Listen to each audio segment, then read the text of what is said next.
Hey, check this out. July 24th, 2011.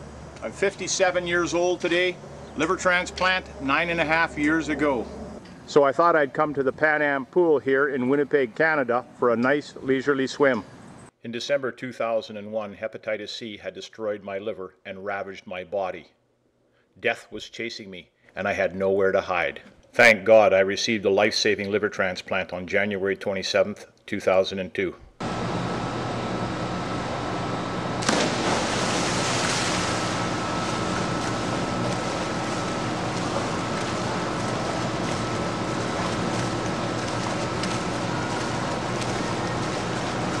My plan was to go off the 10-meter board, but pool management wouldn't allow me.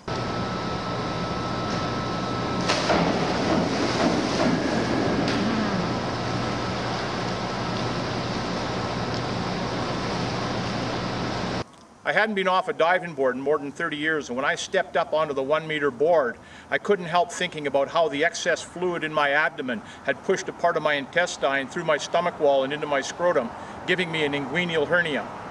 I know how annoying and painful a hernia can be, and I will never forget how I had to use 2 fingers to push that piece of gut back up into my body so that I could walk properly.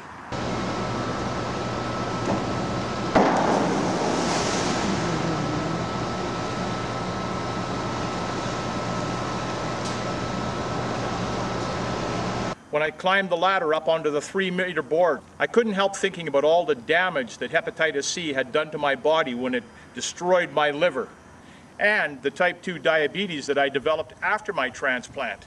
I know what it's like to prick my fingers, to get the blood up there, to put it on the strips, put it into a glucose monitor, and then dial a dose of insulin to push into my arms. Thank God that went away in 4 months.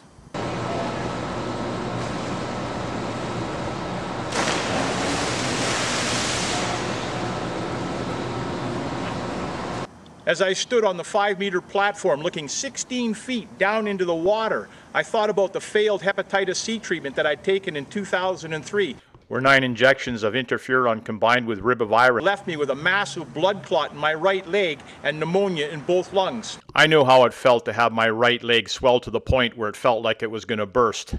As I felt my body plunging towards the water, I couldn't help thinking about the blood clot that I developed in my portal vein, which led to an emergency bowel operation where 5 feet of my intestines were removed. I will always carry the ugly surgical scars from my liver transplant, my bowel resection, and my hernia repair to remind me of my battle with hepatitis C.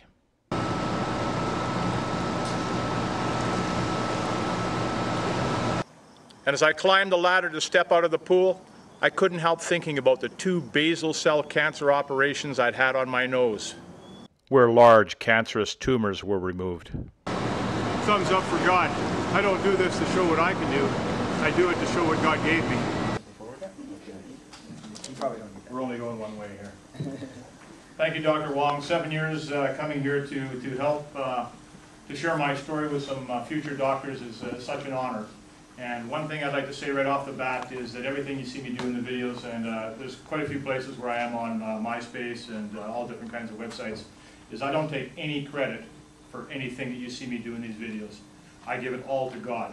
And I'd like to make the point clear is that I'm not somebody that you're going to find at your door with a bunch of religious propaganda underneath my arm trying to convince you in my beliefs.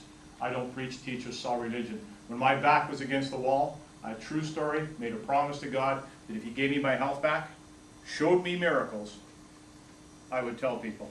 And for the last 3.5 years, I've been writing a book which will be out next year called God, Me, and Hepatitis C. I'm keeping my promise to God, and I tell it the way it is.